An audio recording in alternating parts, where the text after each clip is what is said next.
Pastor, la siguiente pregunta trata de que muchas personas se rehúsan a leer la Biblia. ¿Por qué? Porque en las aulas, en los salones, en las universidades, desde los colegios, se les dice que la Biblia ha sido alterada. Entonces la pregunta sería, ¿la Biblia es un libro alterado a través de la historia? Bueno, yo cuando fui a estudiar filosofía y letras con el catedrático Jaime Zuleta Marín de la Universidad Nacional, y que también es sacerdote, y también catedrático de la Gran Colombia, era el que le dictaba a todos los futuros abogados de Colombia. Incluso creo que los libros que utilizan en derecho en estas universidades son escritas por él.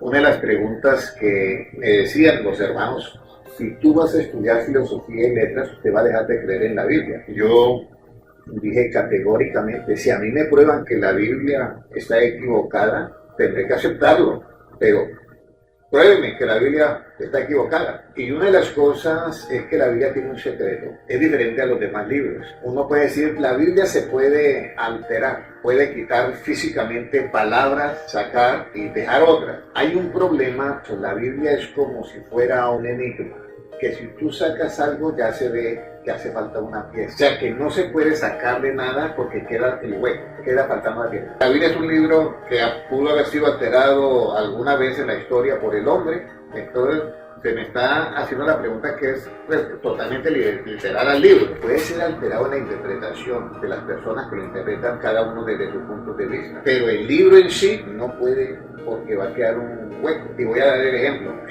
La Biblia de los Testigos de Jehová quitaron el versículo 4 del capítulo 5 de Juan. Y de ahí se ve que no se puede hacer eso con la Biblia, porque se nota, hay un problema después en la historia, en el contexto. Voy a leer Juan 5.4 lo que dice. El 5.4 dice, porque un ángel descendía de tiempo en tiempo al estanque y agitaba el agua. Y el que primero descendía al estanque, después del movimiento del agua, quedaba sano de cualquier enfermedad que tuviese. Y el siguiente versículo dice, y allí hay un hombre que tenía 38 años que estaba enfermo.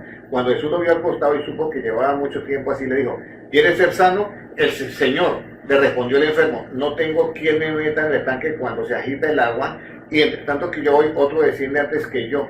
Jesús dijo, levántate, toma tu lecho y anda. El enfermo dice, no tengo quien me meta cuando se agita el agua. Ya, pero yo hago la pregunta, el agua se puede agitar en un estanque por muchos factores, porque alguien tira una piedra, porque corre el viento, pero era el primero que cuando se agitaba el agua, pero había la clave que está en el 4, y dice, porque un ángel descendía de tiempo en tiempo, o sea, de año en año, al estanque y agitaba el agua.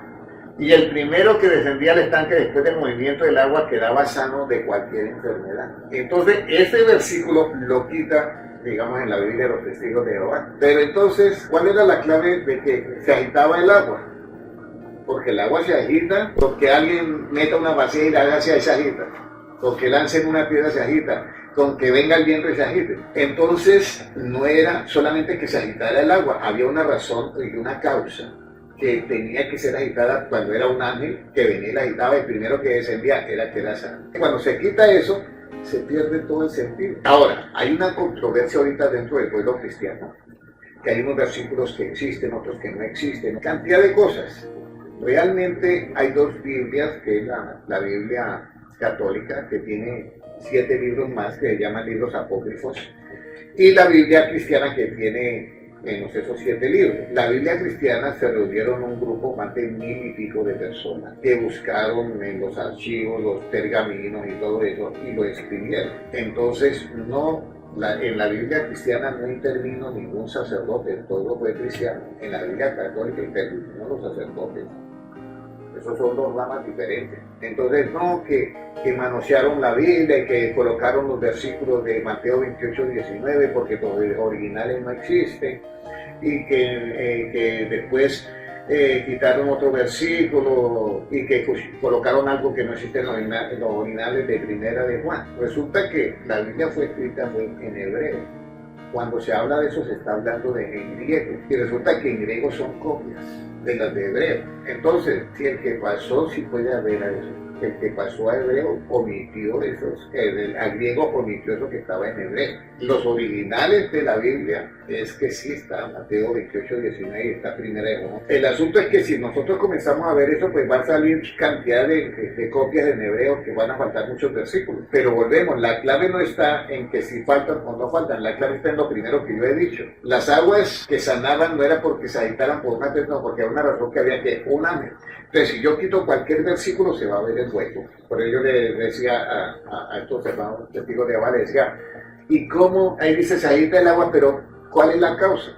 Porque el agua se agita por todo. Y bueno, es un problema porque la Biblia dice que el que le quite algo a la Biblia, Dios también le quitará la parte que tiene el árbol de la vida, y cualquiera que le agregue, Dios le agregará también las plagas que están escritas en la Biblia. Es algo que uno debe de entender, que por encima de todo está la sabiduría, ¿verdad? ¿Cómo podemos saber que el libro de la Biblia no fue alterado? Yo soy un testigo, y soy un testigo presencial. Estudié todo filosofía y letras, y la filosofía y letras no me pudo probar que había un error en la Biblia. Yo sé que ahorita hay cantidad de personas que están viendo este video y dicen, hay errores, pero por montones. Bueno, así como me dijo el profesor de filosofía.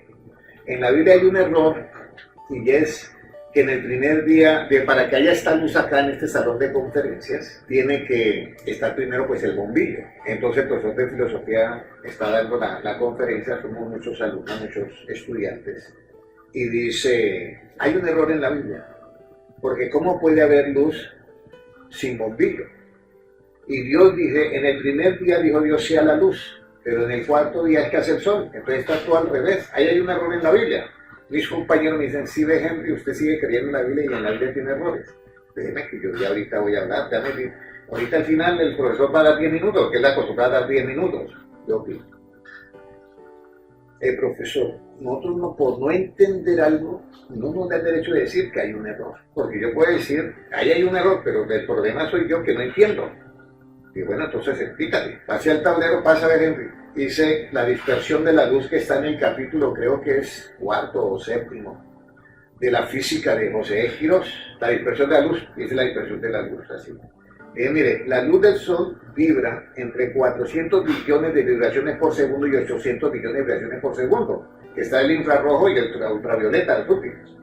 Y eso es la luz del sol. Pero hay otras luces que no dependen de ningún sol, que son los rayos alfa, beta, gamma y duro, que están después de los 800 billones de vibraciones por segundo, y menos de 400, que son otros rayos de luz, vamos a decirlo, que tienen frecuencia, tienen onda, que es AM, FM, UHF, VHF, ondas de radio, radares, microwave, todo eso, que son rayos de luz también. Entonces le hago la pregunta al profesor, dígame, entonces, ¿de qué son?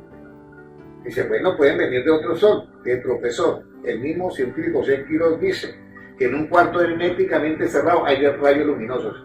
Y si hay rayos luminosos en un cuarto, ¿dónde está el sol? Entonces, el asunto es que nosotros a veces pensamos que la Biblia puede ser alterada simplemente porque no la entendemos. Entonces, para todos nuestros amigos, cuando no entienda algo, hay que pedirle a Dios. Pero porque usted no entienda algo, eso no le da el derecho a decir, ahí hay un error. Si yo no entiendo un trabajo, te voy a decir que ahí hay errores. No lo entiendo, tienen que explicarme a alguien. Y eso lo dice muy clarito Pablo. Dice, ¿cómo predicarán si no hay quien les enseñe? ¿Y cómo irán si no son enviados? O sea, todo tiene una causa y tiene un efecto.